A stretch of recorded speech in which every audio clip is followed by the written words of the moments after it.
If you ever replace injectors on a Toyota Prius, whenever you're pushing this seal back into the fuel rail, you're going to notice that it's very tight, very stiff, and I was having problems after installing this, and I would still have fuel leaking.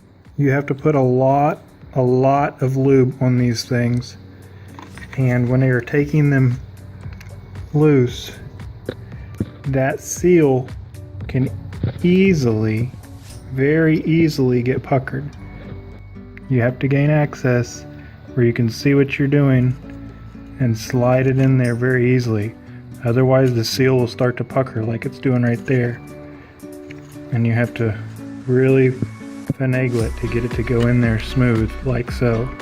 Otherwise, if that seal gets puckered, let me show you. These are the new seals that I had purchased, and it ended up puckering the edge of it. You really can't tell, but it's kind of ovalized it, and it just ruined the seal.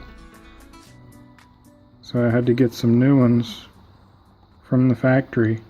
But definitely when you're going in there, you want to make sure that seal has a lot of lube. I just used a thick gear oil and then press it up inside that rail. And the hardest one to do is this number 4 back here in the corner.